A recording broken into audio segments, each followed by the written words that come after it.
Hello everyone, good morning, welcome to another blog. দেখতেই পাচ্ছ breakfast ready করছি।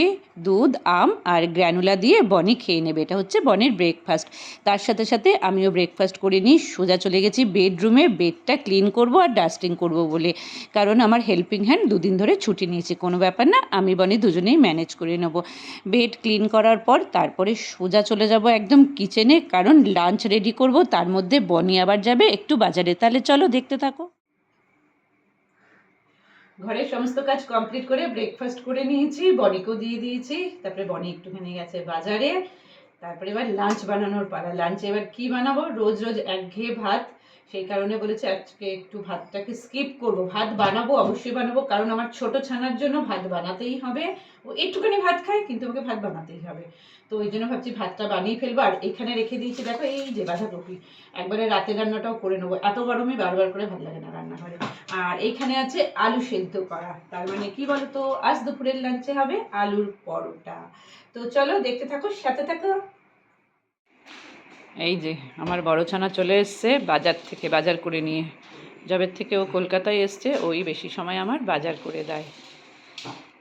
চলো দেখিয়ে দিই কী কী আনলো। এই যে একটা কিউট দেখতে ছোট দেখে একটা লাউ এনেছে। এর মধ্যে আছে ক্যাপসিকাম, উচ্ছে, টমেটো, শশা আর ছোটো ছানার শাকটা দিয়ে এসছি দাদার কাছে। বটবটি আর কি এসছে, লঙ্কা, যার দরকার ছিল সেটুকুনি আনানো হয়। বনি বাজার থেকে আসার পরে সমস্ত কিছু আমি ফ্রিজে রেখে চলে এসেছি। তারপরে সোজা চলে এসেছি আবারও কিচেনে, কারণ আলুর পরোটা হবে, তাহলে তো আলুর পুরটা রেডি করতে হবে। আলুর পুরটা রেডি করতে হলে তোমাদের কিন্তু অনেকক্ষণ আগে থেকেই করতে হবে।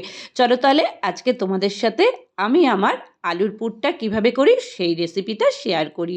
আলুটা তো আগের থেকেই সেদ্ধ করে রাখবে, ঠান্ডা হতে দেবে। তারপরে কড়াইতে তেল দিয়ে কুচনো পেঁয়াজ, কুচনো কাঁচা লঙ্কা, রসুন কুচি অপশনাল দিয়ে স্বাদ অনুসারে নুন, হলুদ, কাশ্মীরি লঙ্কার গুঁড়ো, জিরের গুঁড়ো, ধনের গুঁড়ো, গরম মশলার গুঁড়ো দিয়ে বেশ খানিকক্ষণ নাড়াচাড়া করবে। তারপরে কিছুটা টমেটো কুচি দিয়ে দেবে, এটাও কিন্তু অপশনাল, যদি মনে হয় দেবে, না মনে হলে দেবে না। তারপরে নাড়াচাড়া করে দিয়ে দেবো আমরা একটু টমেটো কেচাপ। এটা দিয়ে নাড়াচাড়া করে কসুরি মেথি অবশ্যই একটু দেবে, না থাকলে ধনেপাতা দিলেও হবে, তাহলে খুব সুন্দর একটা স্মেল আসে। এরপরে আমরা দিয়ে দেবো সেদ্ধ আলুটা। সেদ্ধ আলুটা দিয়ে মশলার সাথে বেশ খানিকক্ষণ নাড়াচাড়া করব আমরা। যদি তোমাদের কাছে ম্যাশার থাকে তাহলে ম্যাশার দিয়ে একটু ম্যাশ করে নেবে, তাহলে খুব ভালো তাড়াতাড়ি হয়ে যায়। না হলে হাতা দিয়েই করতে পারো। তারপরে পুরটা আমাদের রেডি হয়ে গেল। পুরটা তারপরে ঠান্ডা করতে দেবো, আমরা একটা বাটির মধ্যে রেখে দেবো। এই দেখো আমি এইভাবে ম্যাশার দিয়ে ম্যাশ করছি। এইভাবে করে আমরা পুরটাকে রেখে দেবো। বাঁধাকপিটা বসানো হয়ে গেছে, দেখতেই পাচ্ছ। বাঁধাকপিটা বসিয়ে দিয়ে তারপরে আমি চলে গেলাম জামা কাপড়টা তুলতে, কারণ আজকে অনেকগুলো জামা কাপড় কাচা হয়েছিল। তুলে নিয়ে এসে জামা কাপড়গুলো আমি ভাঁজ করে নিচ্ছি।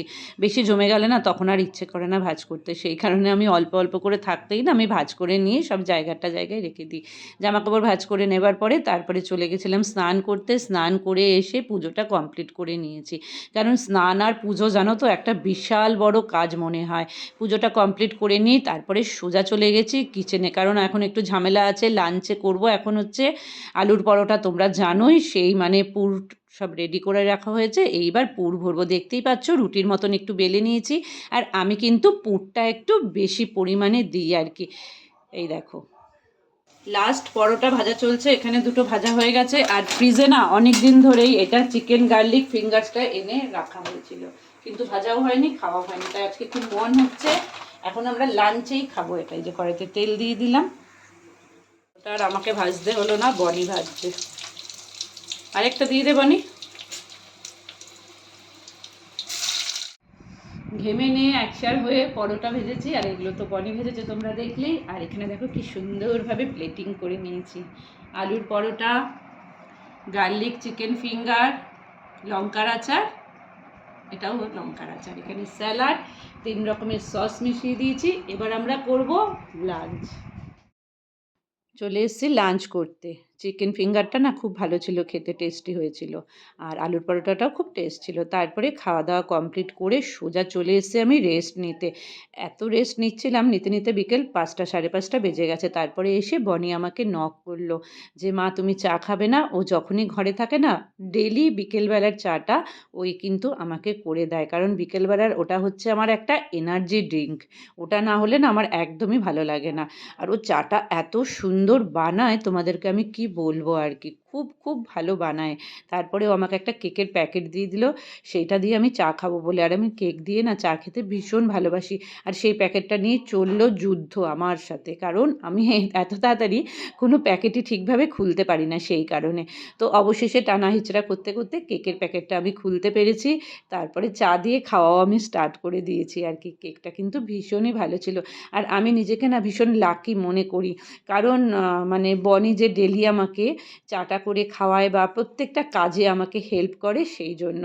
আমি সত্যিই নিজেকে ভীষণ, ভীষণভাবে লাকি মনে করি। যাই হোক, তো ও ভালো থাকুক।